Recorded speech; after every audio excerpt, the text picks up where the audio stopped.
This cat felt like me after Pacers got swept. Sad and wanted to go to bed. But then I thought about the season more. And although it seems terrible, 3 of the 4 losses were lost in the last minute. The team couldn't close. 2 of those losses came without Halliburton. All of those losses came without Benedict. The whole playoffs came without Benedict Mathurin, the guy who was the big star off the bench, the second-year guy who was supposed to explode into our playoffs, but instead got hurt right before. And none of that is excuses. Instead, let me explain how big of a deal it is that the Pacers got here in general. Last year, the Pacers finished 12th in the East. 12th. There's 15 teams in the East. 12th. They were the 4th worst team in the Eastern Conference last year. This year, they added 2 people right away, Obi Toppin and Bruce Brown. This immediately skyrocketed them right away. They were top 4 really early on in the season for a good 10, 15 games. And I was feeling really good. I predicted 6 seed right away. I was like, okay, 4, maybe they can be a 4 seed. Me, I got high on my team. Kind of like my terrible take of saying that the Pacers would win in 6, when obviously they just got swept. By the way, let me sidetrack, go to that for a second. Pacers are good enough to beat the Celtics. They are. They just didn't do it. But they obviously have the talent to. They got close. They just need to learn how to close, get rebounds, and defend. And it sucks that I really have to say those same things again. And it's a controversial opinion, somewhat. Fan base is split 50-50. If you guys want to know what I think about Coach Carlisle, watch the videos. If you want to know what I think about late time not picking to take timeouts, not fouling when up 2 points and letting a 3, all that. Watch the videos and you will know I'm not a fan of Rick. I said last year, give Rick a year, see how he does. Regular season, he did phenomenal. There were some crazy performances that carried him through these playoffs. The crazy game winner against the Bucks at home, round 1. The crazy 36 points in game 4, domination against the Knicks from Halliburton. He had a triple-double in the Bucks series. I mean, there were Pacer guys who would just step up. McConnell had like 22 points off the bench in game 3, I think, in against the Bucks. There was just so many amazing performances. When those performances started to die out and it became a whole team thing, it actually made me confident that the team could do better. And you saw it. They would have more leads. They would have leads for longer. So how did they lose all those games? Was coaching. But I don't like negativity, and I don't like looking into a new season or looking back at one with negative eyes on. So let's just look at the facts. Did you think, this is to my non-Pacer fans out there, did you think the Pacers were going to make the Eastern Conference Finals before the playoffs started? Injuries or not? No, you didn't. And for people to act like once those injuries happened, they expected the Pacers, no, you didn't. There is still not expectation for the Pacers to get there. So who stepped up this season? Nesmith took another step up. Beautiful. Nembhard took another step up. Knew he would. You got rid of Bruce Brown. You got rid of Nwora. You brought in Siakam. Beautiful. Second half of the season, especially towards the very end of the season, was almost perfection. They went 5-1 in their last 6. Their one loss was to a Cavaliers team who, if they would have played in the playoffs, they would have beaten.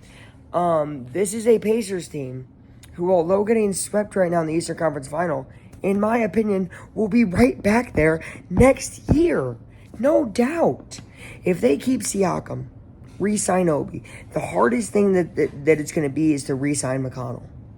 He's going to want to stay, but he's going to want to get paid, and he deserves to get paid. McConnell played out of his mind this year. I love TJ. He's not just the best backup point guard in the league. He's a top 20 point guard in the league, period. There are 10 teams that would take McConnell right now and want him on their starting roster. That's how good the bench is, though. Benedict Mathurin is going to take another step up and hopefully either try to get into that starting lineup or be a guy off the bench with Obi and TJ. And then you are super deep. And what showed in these playoffs was you don't need to cut your roster down to 6 or 7. You can have it 8, 9, even 10 total guys see the court in a playoff game, and you can win if those guys are good enough. And the Pacers are good enough. They are deep enough. But again, those two things, defense and rebounding, are the Achilles heel of this team, and they have been since Rick came and a little bit before him. I would really say since Vogel left, defense has become a very big, what's going on? Offense, on the other hand, let's get to the biggest positive. Offense was historic. Most assists by a team like ever in a regular season. I mean, they passed the ball crazy good. No selfishness. But that hurt him a little bit too. Because sometimes a guy didn't want to find a shot. He wanted to pass around too much. But if I had something to say last year about that team being my favorite team I'd ever watched, this surpassed it tenfold. I went to the playoff games. I felt the atmosphere. I felt the vibes. You get people coming through the drive-thru at my Burger King wearing Pacers gear towards the end of May. It's beautiful. There's a confidence in a team. There's a happiness about people in the morning. I opened sometimes, and it was 6 a.m. People are smiling wearing a Pacers hat.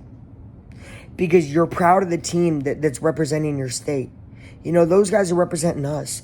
And what they did was, I think, what a lot of us from Indiana love. And that's, we're a slept-on state. Most people can't even find us on a map if you're not near Indiana. No offense to us, right?